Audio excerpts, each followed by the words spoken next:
सलेमपुर के गोकुललान में जीएनओटी संस्था द्वारा शिक्षक सम्मान समारोह का आयोजन किया गया, जिसमें मुख्य अतिथि सलेमपुर की उपजिलाधिकारी दिशा श्रीवास्तव रही, जिन्होंने कार्यक्रम का शुभारंभ मां सरस्वती के चित्र पर माल्यार्पण व दीप प्रज्वलित किया। इस कार्यक्रम में क्षेत्र के विभिन्न विद्यालय Saint Xavier's Salempur, GN academy Salempur, Baba Baudhnath inter college Garhauna, Bapu inter college Salempur, BRD Barhaj के शिक्षकों को मुख्य अतिथि द्वारा सम्मानित किया गया।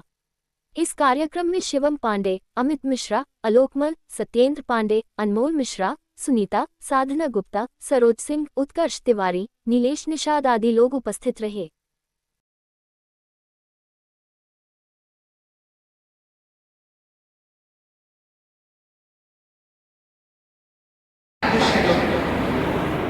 सबसे पहले तो मैं जीएनओटी ग्रुप ऑफ इंस्टीट्यूशंस का बहुत बहुत धन्यवाद देना चाहूँगी कि आप लोगों ने एक अच्छा कार्यक्रम शिक्षकों के सम्मान के आयोजित किया। बहुत अच्छा स्टेप है। मुझे लगता है जिंदगी में सबसे कम क्रेडिट किसी को देते हैं तो वो है अपने टीचर्स को, और सबसे ज़्यादा सहयोग हमारे पढ़ने में हमारे आगे पहुँचने में किसी का होता है तो वो है टीचर्स। मेरी बचपन से मुझे बहुत अच्छे टीचर्स मिले। सबसे पहले तो मेरी मदर, उसके बाद मेरा फादर, फिर मेरी स्कूल में मेरी टीचर थी, मेरी प्रिंसिपल थी, सबसे यही कामयाब है। आज तक अभी she around 80 years of age and अभी उतनी ही एक्टिव है और उसी तरीके से मुझसे बात भी करती है जैसे स्कूल में क्या करते हैं, नई क्लास में नहीं दिशा you should do this, you should go and speak to Diksha, no this is not the way to speak। Even छोटे-छोटे प्रोनाउंसिएशंस भी मेरे को ठीक करने लगे। जैसे आप लोग लिटिल बोलते हैं तो मुझे बता देते it's not little, it's little. तो इतनी छोटी-छोटी चीज़ों को मुझे करेक्ट किया गया है बचपन से, चाहे छोटी-छोटी चीज़ों का ही कारण है कि आज मैं आप सबके समक्ष खड़ी हूँ। मेरे टीचर्स का जो योगदान मेरी जिंदगी में रहा, चाहे वो कोई सब्जेक्ट हो या जिंदगी के लेसन हो, सब में बहुत अहम रहा।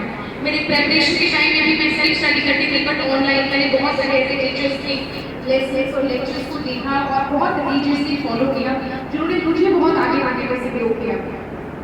मुझे लगता है आजकल के बच्चे इस दौर में जब सोशल मीडिया के एक क्लिक पे एक अच्छा लेक्चर हमारे लिए अवेलेबल है, हम टीचर की महत्ता को कभी भूलते जा रहे हैं। इसके लिए आवश्यक है कि टीचर खुद पहले अपनी महत्ता समझे। कोई भी टीचर हो, यदि अपनी पूरी जिंदगी किसी 10-20 बच्चों को, कोई भी बच्चे किसी 10-20 बच्चों को संवारने में लगा रहा है, बहुत बड़ा काम, बहुत बड़ा काम, चाहे वो महिला हो चाहे पुरुष हो।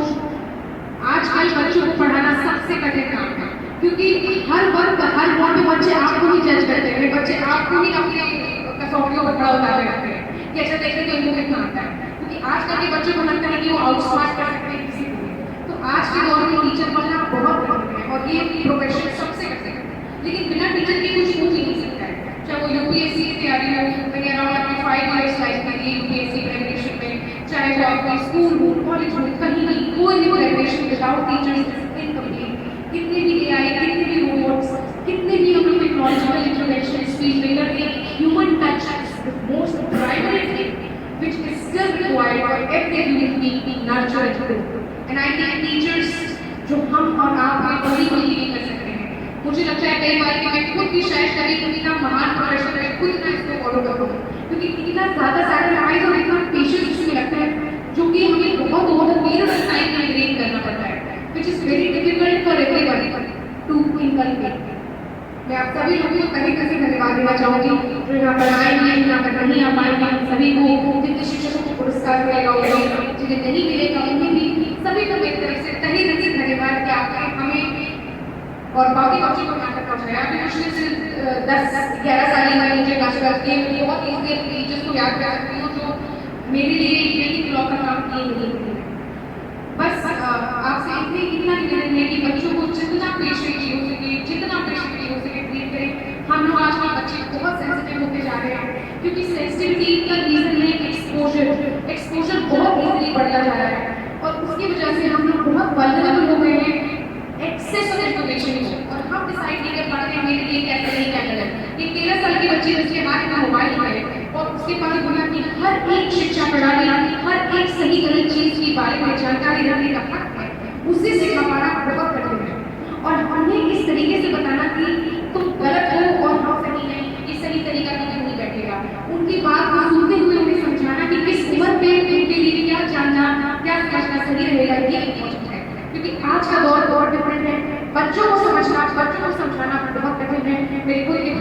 पे मैं देखती हूँ कोई भी चीज़ अगर उनके दिमाग में आप रोज देख के बैठ गए तो उससे निकाल पाना बहुत मुश्किल होता है, क्योंकि उन्हें लगता है कि मैंने खुद देखा है, मैंने खुद समझा है। तो एज अ टीचर ये बहुत बड़ी रिस्पॉन्सिबिलिटी है कि हम अपने पेशेंट इस लेवल पर जाके बच्चों को समझ पाए कि आप देख रहे हो सही है, पर ये अभी सही उम्र नहीं है, या ये सही टाइम नहीं है, ये सही चीज़ नहीं है, अभी हम किस तरह करें।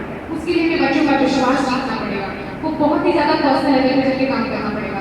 जितनी सैलरी जो हमें मिलती है सरकार से, आपके इंस्टीट्यूशन से, उससे बहुत ज़्यादा डेडिकेशन की चीज़ मांगता है, क्योंकि पर्सनल टच हम वहीं दे पाते हैं जहाँ पे हमारी आत्मा लगती है।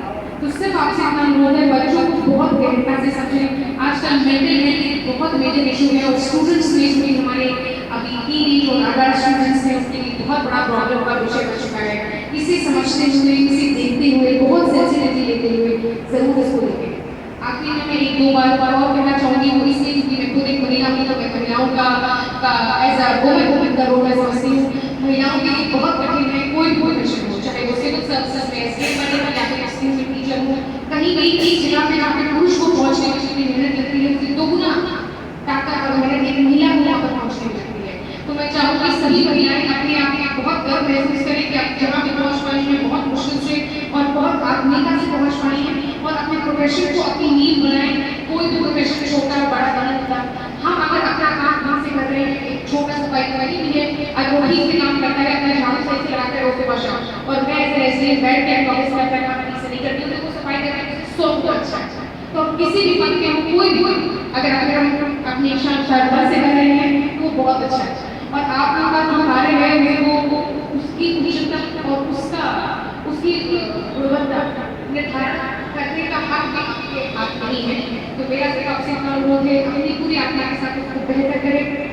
दूसरा, जितना न्यू एजुकेशन पॉलिसी को धीरे धीरे इंप्लीमेंट करने का प्रयास कर रहे हैं, हमारी सरकार भी प्रयास कर रही है, पर मुझे लगता है कहीं भी तब तक इंप्लीमेंट नहीं कर पाएंगे जब तक हर एक टीचर न्यू एजुकेशन पॉलिसी को अच्छे से समझ नहीं चुका।